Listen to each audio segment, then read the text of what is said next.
Stress stress આજે દરેક વ્યક્તિના જીવનમાં છે. નાના બાળકથી લઈ વૃદ્ધ વડીલ સુધી દરેકના જીવનમાં ઓછા વધતા પ્રમાણમાં સ્ટ્રેસ છે.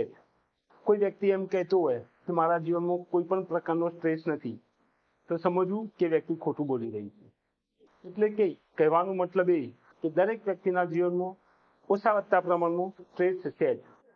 WHO ના પ્રમાણે એટલે કે વર્લ્ડ હેલ્થ ઓર્ગેનાઇઝેશનના કહ્યા પ્રમાણે આવનારા સમયમાં આ દુનિયામાં જો કોઈ મોટામાં મોટો રોગ હશે તો એ છે સ્ટ્રેસ અને સ્ટ્રેસના કારણે થતી બીમારીઓ.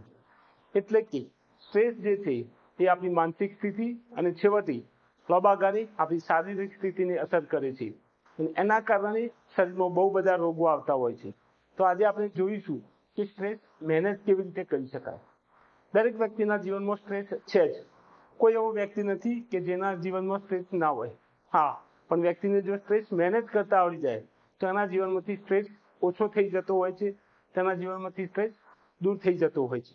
તો આપણે સમજીએ કે સ્ટ્રેસ કેવી રીતે મેનેજ કરી શકાય, કેવી રીતે કંટ્રોલ કરી શકાય. તો હું આજે આપની સાથે 3 એવી મેથડ બતાવીશ, 3 એવા સ્ટેપ બતાવીશ કે જે ફોલો કરીને તમે સ્ટ્રેસ મેનેજ કરી શકશો, કંટ્રોલ કરી શકશો. પહેલી મેથડ છે અવોઇડ કરવું. એટલે કે એવી વ્યક્તિ, એવી પરિસ્થિતિ, એવું વાતાવરણ, એવી કોઈ પણ વસ્તુ જેના થકી તમને સ્ટ્રેસ અનુભવાતો હોય, જેના થકી તમને લાગતું હોય કે તમે સ્ટ્રેસ ફીલ કરી રહ્યા છો, અનુભવી રહ્યા છો, તો વ્યક્તિને અવોઇડ કરવાનું શીખો. એટલે કે એવી વ્યક્તિને અવોઇડ કરતા શીખો, એવી વસ્તુને અવોઇડ કરતા શીખો. પહેલી મેથડ છે અવોઇડ, એટલે કે એનાથી દૂર રહેતા શીખો. તમે અનુભવ્યું હશે કે ઘણીવાર કોઈ વ્યક્તિ વિશે તમે જ્યારે વિચારો ત્યારે તમારા મગજમાં, તમારા બ્રેનની અંદર એક હોર્મોન્સ રિલીઝ થતો હોય છે, જેના થકી તમે ટેન્શન અનુભવતા હોવ છો, સ્ટ્રેસ અનુભવતા હોવ છો. જ્યારે કોઈ પરિસ્થિતિ વિશે તમે વિચારતા હોવ છો ત્યારે પણ તમને આવું ફીલ થતું હોય છે. આપણને બધાને અનુભવ થયો છે અને તમને પણ અનુભવ થયો હશે કે જ્યારે તમે ઓફિસમાં કામ કરતા હોવ છો કે કોઈ જગ્યાએ જવાનું થાય છે ત્યારે જ્યારે કોઈ વ્યક્તિની વાત આવે છે ત્યારે આપણને અંદરથી ફીલ થાય છે કે આ વ્યક્તિ ના આવે તો સારું. જ્યારે કોઈ પ્રસંગમાં જવાનું થાય છે ત્યારે આપણને ખબર પડે છે કે એ વ્યક્તિ પણ આવવાની છે, તો આપણને એવું ફીલ થતું હોય છે કે જો આ વ્યક્તિ ના આવે તો સારું, અથવા આ વ્યક્તિ આવે પણ મને ના મળે તો સારું. એટલે કે વ્યક્તિ પ્રત્યે આપણને સ્ટ્રેસ અનુભવાતો હોય છે. તો જો તમે આ વ્યક્તિને મળવાનું અવોઇડ કરશો તો કદાચ તમે સ્ટ્રેસ મેનેજ કરી શકશો. ઘણીવાર એવી બધી પરિસ્થિતિઓ ઉપસ્થિત થતી હોય છે જેના થકી પણ આપણને સ્ટ્રેસ લાગતો હોય છે. ઘણીવાર કોઈ મીટિંગ ઓફિસમાં અરેન્જ થતી હોય છે, તો મીટિંગમાં પણ આપણને એવું લાગતું હોય છે કે આ મીટિંગમાં આ વ્યક્તિ ના આવે તો આપણને સારું, મીટિંગમાં આ વ્યક્તિ કે આ વ્યક્તિઓ ના આવે કે આખું ગ્રુપ ના આવે તો સારું, જેના થકી તમને સ્ટ્રેસ લાગતો હોય છે. પહેલી મેથડ છે સ્ટ્રેસ મેનેજ કરવાની કે કંટ્રોલ કરવાની, એ છે અવોઇડ કરતા શીખો. એટલે કે અવોઇડ કરતા શીખો, શક્ય હોય ત્યાં સુધી અવોઇડ કરતા શીખો. પણ ઘણીવાર એવું બનતું હોય છે કે આપણે દરેક વસ્તુ, દરેક પરિસ્થિતિ કે દરેક વ્યક્તિને અવોઇડ નથી કરી શકતા.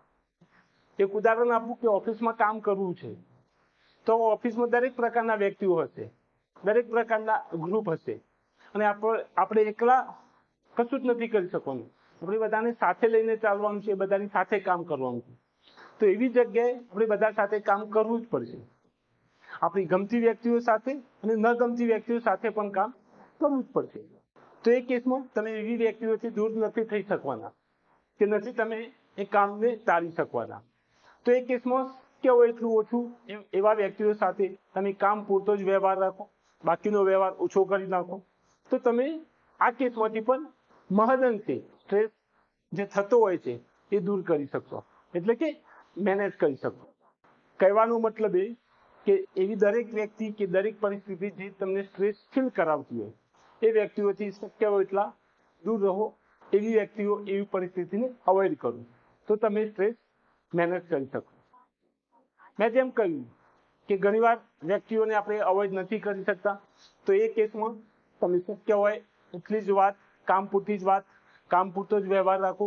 બાકીનો સમય એમની સાથે વિતાવવાની જગ્યાએ તમે તમારા અન્ય કોઈ પ્રોડક્ટિવ કામો વિતાવી શકો છો, જેનાથી તમારો સ્ટ્રેસ ઓછો થશે. હવે બીજી વાત આવે છે, બીજું સ્ટેપ છે કે એ છે અલ્ટર કરવું. કે તમે એ પરિસ્થિતિઓ તો કંટ્રોલ નથી કરી શકવાના, પણ એ પરિસ્થિતિને બદલી શકો છો. હા, જે વ્યક્તિથી તમને સ્ટ્રેસ લાગતો હોય એ વ્યક્તિને તમે જાતે જઈને રૂબરૂ મળીને, પર્સનલી મળીને કહી શકો છો કે તમે જે વાત કરો છો તમારા વાણી અને વર્તનથી મને ખોટું લાગે છે. તો જો તમે આ વાણી અને વર્તન મારા પ્રત્યે જે રાખો છો એમાં થોડો બદલાવ લાવશો તો કદાચ મારી જિંદગી સારી બનશે, મારા જીવનમાંથી જે સ્ટ્રેસ છે એ ઓછું થઈ જશે. તો જે વ્યક્તિ પ્રત્યે તમને સ્ટ્રેસ થતો હોય, જે વ્યક્તિથી સ્ટ્રેસ અનુભવતા હોય, એ વ્યક્તિને જાતે રૂબરૂ મળીને, પર્સનલી મળીને એમને થોડો બદલાવ કરવાનું કહી શકો છો, જેના થકી તમને સ્ટ્રેસ ઓછો લાગે. એ વ્યક્તિને તમે રૂબરૂ મળી શકો છો અને કહી શકો છો કે જો તમારા વાણી અને વર્તનથી મને ખોટું લાગે છે, મને ટેન્શન થાય છે, મને સ્ટ્રેસ ફીલ થાય છે. તો જો તમે તમારા વાણી અને વર્તનમાં મારા પ્રત્યે જે વર્તન રાખો છો એ વર્તનમાં થોડો બદલાવ લાવશો તો મને સારું લાગશે, જેના થકી મને સ્ટ્રેસ ઓછો થશે. તો આવું પણ તમે કરી શકો છો. એટલે કે બદલાવ લાવો, અલ્ટર કરવું. સેકન્ડ સ્ટેપ છે અલ્ટર કરવું, બદલાવ લાવવો. એટલે કે સ્ટ્રેસ મેનેજ કરવું છે તો તમે અલ્ટર કરી શકો, બદલાવ લાવી શકો. ઘણીવાર પરિસ્થિતિ આપણા કંટ્રોલમાં હોય છે, ઘણી પરિસ્થિતિઓ, ઘણા વ્યક્તિઓ આપણા કંટ્રોલમાં નથી હોતા. ઘણીવાર એવું બને કે આપણે સાથે જમવા જતા હોઈએ છીએ, જ્યારે ઓફિસ ટાઈમમાં લંચ ટાઈમ હોય છે ત્યારે બધા સાથે જ જમતા હોઈએ છીએ. તો એ વખતે તમે વ્યક્તિઓને ના નથી પાડી શકવાના જમવા આવવાની, પણ હા, એ વ્યક્તિઓ સાથે જે ટેબલ શેર કરો છો એ ટેબલ ચેન્જ કરીને, એટલે કે બદલાવ લાવીને પણ તમે સ્ટ્રેસને મેનેજ કરી શકો છો. જો શક્ય હોય તો તમારો લંચ ટાઈમ થોડો ઉપર નીચે કરીને પણ તમે આવા વ્યક્તિઓથી દૂર રહી શકો છો. એટલે કે તમારા શેડ્યુલ ટાઈમમાં બદલાવ લાવીને પણ તમે તમારો સ્ટ્રેસ મહદઅંશે ઓછો કરી શકો છો. ઘણીવાર એવું બનતું હોય છે કે આપણે જનરલી, બીજું એક ઉદાહરણ આપું તો, એટલે કે દર રવિવારે જો આપણે આપણો સામાન ખરીદવા જતા હોઈએ છીએ અને આપણે બધાને ખબર જ હોય છે કે વીકેન્ડ હોય છે એટલે દરેક મોલમાં, દરેક જગ્યાએ ટ્રાફિક ખૂબ હોય છે. એટલે એ કેસમાં તમારો ખૂબ સમય વેડફાતો હોય અને એના કારણે તમને એવું લાગતું હોય કે રવિવારે જ્યારે ખરીદી કરવાની વાત આવે છે ત્યારે તમે સ્ટ્રેસ ફીલ કરો છો. તમને ટેન્શન થાય છે કે રવિવારે ક્યાં ખરીદી કરવા જવાનું થયું, કેમ કે ત્યાં બહુ લાંબી લાઈનો હોય છે, બિલિંગ સિસ્ટમમાં પણ બહુ લાંબી લાઈનો હોય છે, જેના કારણે તમારો બહુ કિંમતી સમય વેડફાઈ જતો હોય છે અને જેના થકી તમને સ્ટ્રેસ લાગતો હોય છે. તો એ કેસમાં પણ તમે શેડ્યુલ ચેન્જ કરીને, એટલે કે રવિવારના સમયે, વીકેન્ડના સમયની જગ્યાએ તમે કોઈ બીજા વર્કિંગ ડેના દિવસે સાંજે કે સવારે ખરીદી કરી શકો છો. તો પણ તમે તમારો સ્ટ્રેસ જે થાય છે એ પણ ઓછો કરી શકો છો. અધરવાઇઝ જો તમે રવિવારને બદલાવ નથી કરી શકતા તો બીજો એક ઓપ્શન છે કે જ્યારે તમે ખરીદી કરતા હો ત્યારે તમે ઓડિયો બુક સાંભળી શકો છો, સારા સોંગ સાંભળી શકો છો. જો તમને ગમતા હોય તો એ પણ કરી શકો છો, જેના થકી પણ તમારો સ્ટ્રેસ ઓછો થશે. એટલે કે બે વાતો મેં કરી. પહેલી વાત છે અવોઇડ કરો. જો શક્ય હોય તો આ વ્યક્તિઓ, એવી પરિસ્થિતિ, એવી દરેક વસ્તુને અવોઇડ કરો જો શક્ય હોય તો. જો શક્ય નથી તો વ્યક્તિઓમાં, એ પરિસ્થિતિમાં બદલાવ લાવવાનો પ્રયત્ન કરો. અને ત્રીજી મહત્વની વાત, જો તમે આ પણ નથી કરી શકતા, અવોઇડ નથી કરી શકતા, બદલાવ નથી લાવી શકતા, તો ત્રીજી વાત છે એવા વ્યક્તિઓ કે એવી પરિસ્થિતિનો સ્વીકાર કરી લો, એટલે કે એક્સેપ્ટ કરી લો. જો તમે વ્યક્તિ, વસ્તુ, પરિસ્થિતિ, વાતાવરણ જે નિર્મિત થાય છે, જેના થકી તમને સ્ટ્રેસ લાગે છે, એને તમે અવોઇડ નથી કરી શકતા, અલ્ટર નથી કરી શકતા, તો ત્રીજી વસ્તુ છે એક્સેપ્ટ કરી લો, સ્વીકારી લો.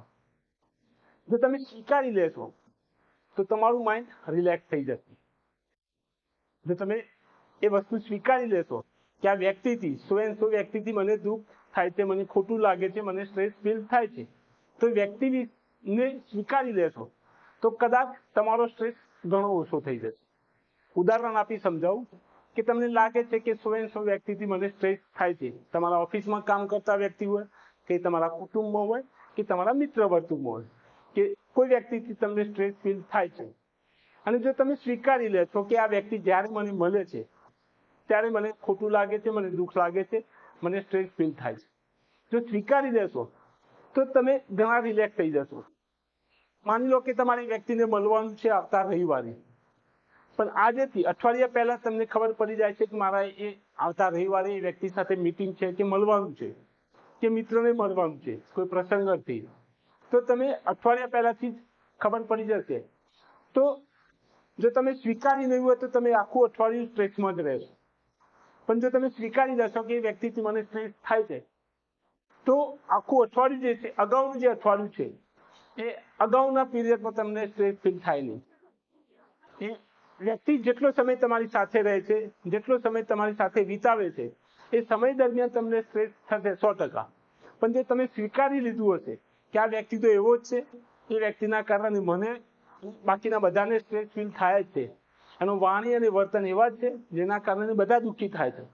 જો તમે આ સ્વીકાર્યું હશે તો અગાઉનું જે ટાઈમ પીરિયડ છે એ ટાઈમ પીરિયડમાં તમને ખોટું લાગશે નહીં, તમને સ્ટ્રેસ ફીલ થશે નહીં. એ મીટિંગ પત્યા પછી, એની સાથે સમય વિતાવ્યા પછી, એ સમય દરમિયાન તો તમને સ્ટ્રેસ લાગશે. એના પછી અને એની સાથે એ વ્યક્તિ સાથે જેટલા પણ વ્યક્તિઓ છે એ બધાને ખોટું લાગશે, કેમ કે એ વ્યક્તિ જ એવી છે જેના કારણે એ પરિસ્થિતિ નિર્મિત થતી હોય છે, નિર્માણ થતી હોય છે, એના કારણે બધાને ખોટું લાગતું હોય છે. એટલે બધાને ખોટું લાગે છે એવું તમે સ્વીકારી લેશો તો તમારો સ્ટ્રેસ ઘણો ઓછો થઈ જશે. એ મીટિંગ પત્યા પછી પણ જે પોસ્ટ ઇફેક્ટ આવતી હોય છે એમાંથી પણ તમે ઘણા બહાર નીકળી જશો. જો તમે સ્વીકાર્યું હશે કે વ્યક્તિ એવી જ છે, એ પરિસ્થિતિ નિર્મિત જે થવાની છે પરિસ્થિતિ એવી જ છે, જે તમે સ્વીકાર્યું હશે, તેના પછીની ઇફેક્ટ પણ તમને ખબર છે અને તમે નિરાંતે બેસી જશો, નિરાંતથી શ્વાસ લેશો. તમારું બ્રેન જે છે, તમે ખુદ જે છો એ શાંતિ અનુભવશો, કેમ કે ખબર જ છે કે આ વ્યક્તિ આવી છે. એટલે કહેવાનો મતલબ કે જે વ્યક્તિ કે જે પરિસ્થિતિ કે જે વાતાવરણને તમે બદલી નથી શકતા એનો સ્વીકાર કર્યો. જો તમે સ્વીકાર કરી લેશો તો એ કેસમાં પણ તમારો સ્ટ્રેસ ઘણો ઓછો હશે અને હું કહું કે 0 લેવલનો હશે. સ્ટ્રેસ મેનેજ કરવા માટે 3A ફોર્મ્યુલા જેને કહેવાય છે, એમાં પહેલો એ છે અવોઇડ કરો, એટલે કે દૂર કરી નાખો એ વસ્તુ, એ વ્યક્તિ, પરિસ્થિતિને. જો વ્યક્તિ અથવા એ વસ્તુ, એ પરિસ્થિતિને તમે દૂર નથી કરી શકતા, અવોઇડ નથી કરી શકતા, તો બીજું સ્ટેપ ફોલો કરી શકો. બીજો એ છે અલ્ટર કરી શકો, એટલે કે બદલાવ લાવી શકો. જો એ વ્યક્તિ કે વસ્તુ કે પરિસ્થિતિ કે વાતાવરણમાં પણ બદલાવ નથી થઈ શકતો, તો ત્રીજો સ્ટેપ જે છે, જેને કહે છે થર્ડ એ, ત્રીજો એ છે સ્વીકાર કરી લેવું, એટલે કે એક્સેપ્ટ કરી લો. જે થર્ડ એ છે એ છે એક્સેપ્ટ, એટલે કે સ્વીકાર કરી લો. એ વસ્તુ, એ પરિસ્થિતિ, એ વાતાવરણ, એ દરેક પરિસ્થિતિનો સ્વીકાર કરી લો. જો તમે સ્વીકાર કરી લેશો તો પણ તમારો સ્ટ્રેસ ઘણો ઓછો રહેશે. તો આ 3 મેથડ છે જેને કહે છે 3A formula two manage the stress. જો તમે આ 3 સ્ટેપ સિક્વન્શિયલી ફોલો કરશો, પહેલું અવોઇડ, પછી આવે છે અલ્ટર અને પછી આવે છે એક્સેપ્ટ. જો આ 3 સ્ટેપ તમે ફોલો કરશો તો 100% તમારો સ્ટ્રેસ ઘણો મેનેજ થઈ જશે. Thank you. આભાર.